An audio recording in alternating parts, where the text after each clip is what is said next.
speaking up. Can you turn the microphone up? I'm declining the responsibility. It's the technology. It's too short. Doesn't work. Try again. Is that better? There you see, it was the technology. So, which bit didn't you hear? Conversations where someone says something and everyone else seems to understand exactly what they mean, but you don't.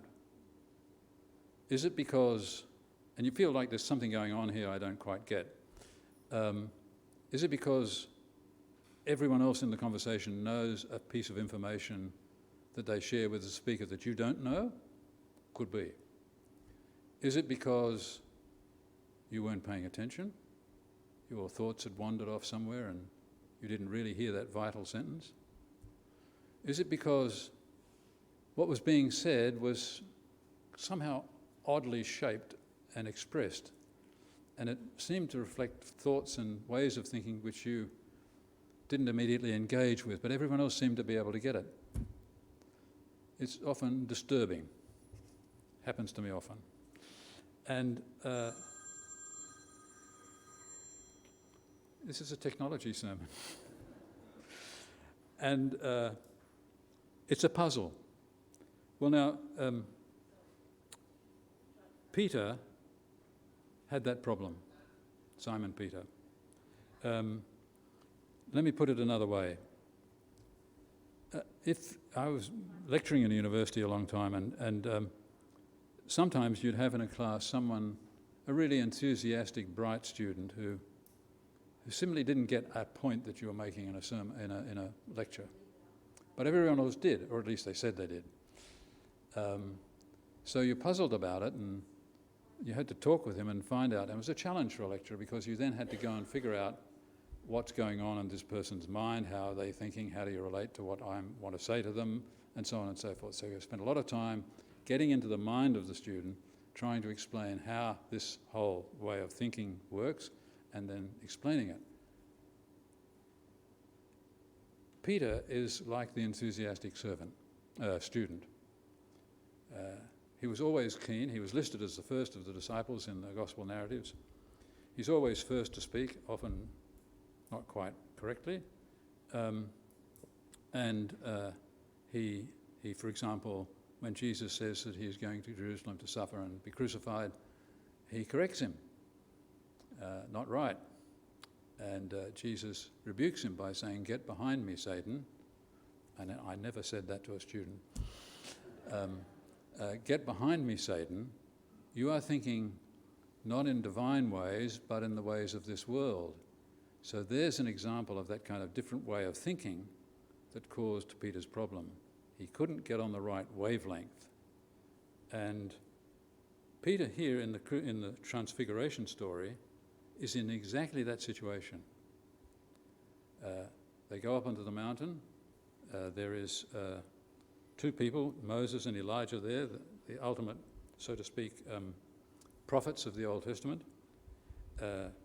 And they are talking to Jesus, Luke tells us, about the exodus which Jesus is to achieve in Jerusalem, which means his departure.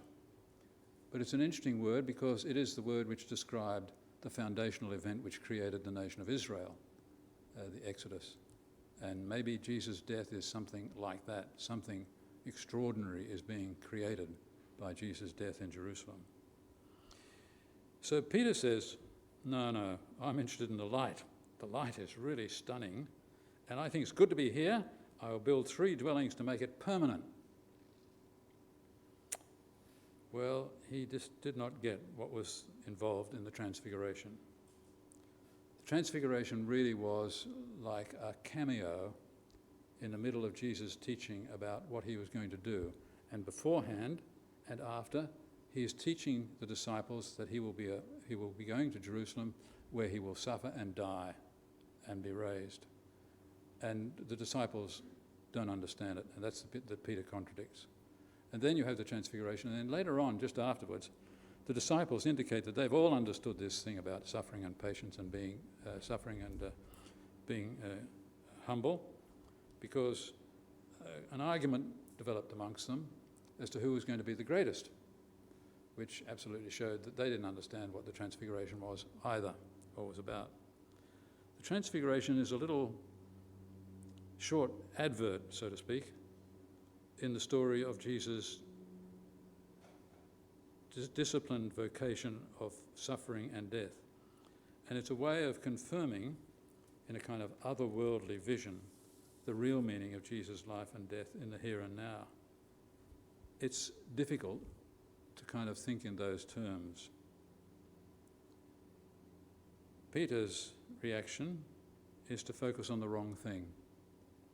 He just didn't quite have the capacity to see what was at stake. And that's often where we are too. As Christian people, in the sort of society we live in, where there's a lot of ambiguity about moral questions and about behaviour, it's not always easy for us to see what's at stake for us as a Christian. And somehow or other, that's a skill or a capacity which we need to have as life gets more complicated, as our society gets more plural, and as Christians we cannot assume what will be the social norm is at least compatible with our Christian values. So it's the capacity to see what's at stake is a capacity we need as Christians to be cultivating and to have. I want to illustrate the problem by two things which were announced this week. The first was the announcement of an extra $424,000 into the Closing the Gap budget. The budget last October allocated $1.2 billion. Now it's nearly $2 billion. Now this is all part of a long history of deprivation of our Indigenous Australians. And not just deprivation, but cruelty and abuse and persecution. And that has led to, over a long period of that, has led to this really significant gap between the welfare of Indigenous people and the rest of the population. That's the closing the gap. That's the gap which is meant to be closed. Now, in the past 30 years, that policy has spent tens and tens of billions of dollars and not made much difference. So there's a crisis here in terms of what kinds of policies and what kinds of funds should be given. So the announcement of this extra money raises questions about what we're doing. And for a Christian, you need to think not just, well, can we reorganise it in some way, or are we doing this badly, which we clearly are not doing it well anyway. Somehow we need to have the capacity to figure out what, from our point of view as a Christian, is at stake in this issue. Now, clearly there is a history to the problem, and clearly the history has led to significant deprivation of our Indigenous people. And clearly, policies and practices which we are still doing don't seem to work very well. How we assess the Closing the Gap program from a Christian point of view, and we need to do something about the gap, how we assess that from a Christian point of view requires us to have a little bit of capacity to actually see what's at stake. What's at stake in this deprivation? What's at stake in the problem? Where should the priority be? It's not easy to cultivate that skill. Peter was an example of not having it, but we need to be not too hard on Peter because we're all often in that situation ourselves. The second announcement that's been made is the change in the refugee temporary protection visa system.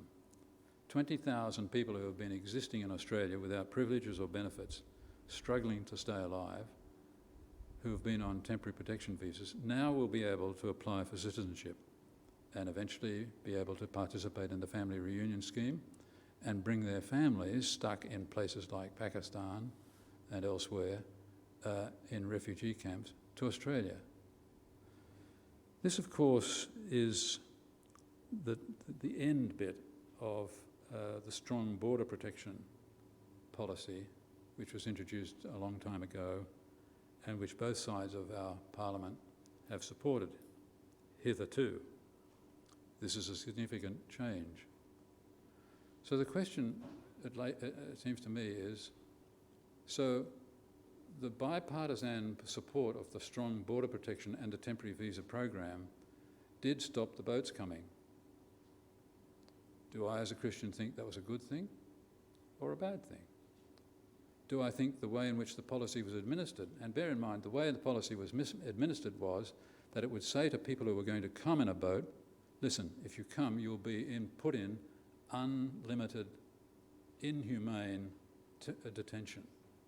So it was making it, this is not worth coming here because you're not going to get anywhere. So I think from a Christian point of view, I have to ask, is that the kind of policy which a government in a country like Australia ought to be administering?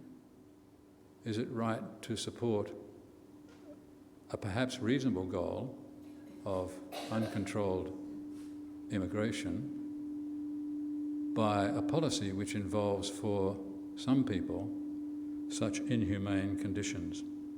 What's at stake here? One can rejoice at the privileges now be available to the people here, but there are still a lot of people who are suffering under that immigration policy, the border hard protection of borders thing, which are still disadvantaged.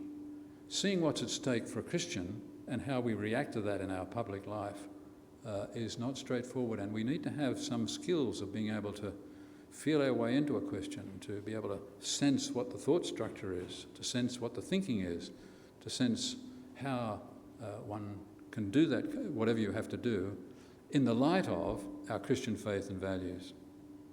Those are not just intellectual skills, they are intuitive, emotional, and skills and habits.